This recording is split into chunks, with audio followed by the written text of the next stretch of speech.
Un vent de renouveau artistique souffle sur Charlevoix.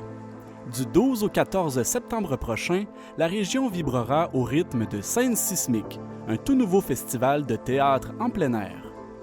Présenté entre Saint-Joseph-de-la-Rive et les Éboulements, cet événement promet un véritable tremblement de terre culturel. À la base, on parlait d'un festival d'art multidisciplinaire parce qu'on invite plusieurs formes d'art à venir, mais c'est sûr que la majorité, c'est du théâtre.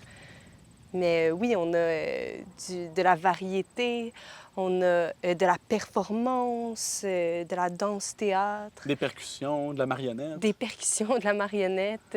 On a vraiment plein de choses. On a aussi une sorte de pièce qui est slamée poésie-théâtre, de la musique. Donc beaucoup de variétés pour les gens de Charlevoix, mais aussi pour les gens de l'extérieur qui voudraient venir, là. Ah oui, oui, oui. Il y en a pour tous les goûts.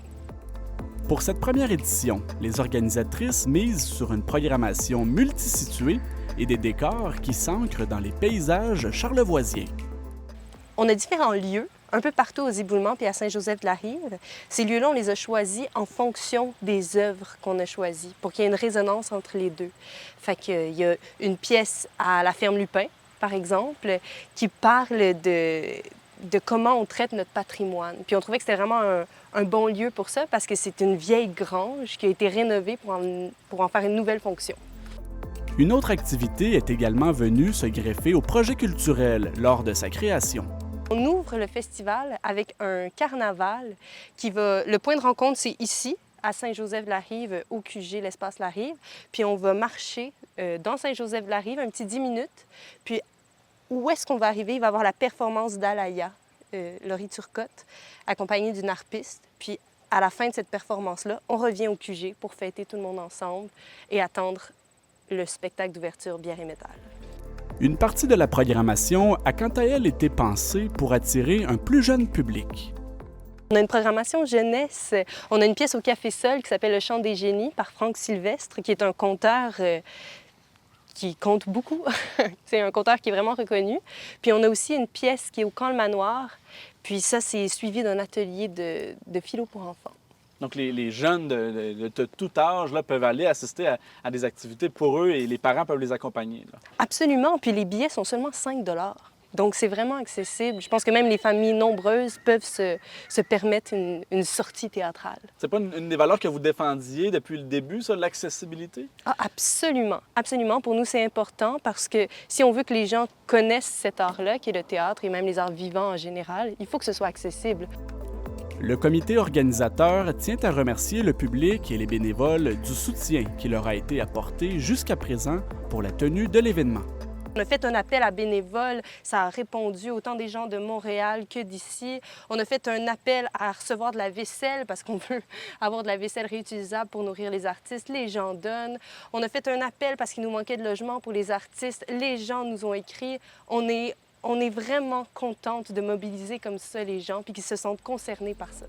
Pour cette première édition, malgré une recherche de financement qui s'est relativement bien déroulée, Saria Bazin reconnaît que les enjeux financiers demeurent nombreux pour les événements et les organismes culturels. Nous, on a beaucoup de chance. On a reçu une subvention du Conseil des arts et lettres du Québec. Pour une première édition, c'est quand même extraordinaire. On s'est fait parrainer par le Centre de production en art actuel de Baie-Saint-Paul. Donc, on a vraiment beaucoup de chance à ce niveau-là, mais c'est sûr que les coûts d'un festival, c'est énorme. Donc, et c'est beaucoup de travail à aller à la recherche du financement, puis il n'y a rien de récurrent. Puis c'est ça, je pense, la plus grande problématique pour nous en ce moment, c'est que tout le travail qu'on a fait cette année, bien, il va falloir le refaire. Puis il y a des subventions auxquelles on n'est plus admissible et tout ça.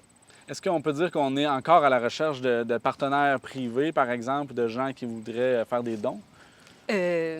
Absolument. Parce que nous, notre but, c'est de le refaire chaque année. Donc, chaque année, on va rechercher des nouveaux partenaires, puis on va revaloriser ceux qu'on a présentement. La cofondatrice rappelle l'importance des investissements réalisés dans le domaine culturel par les différents paliers gouvernementaux. Culture, est-ce que ça peut être rentable? Les arts vivants, est-ce que ça peut être rentable? Moi, personnellement, je ne connais pas beaucoup d'initiatives qui sont pas d'art vivant, qui ne sont pas subventionnées par le gouvernement.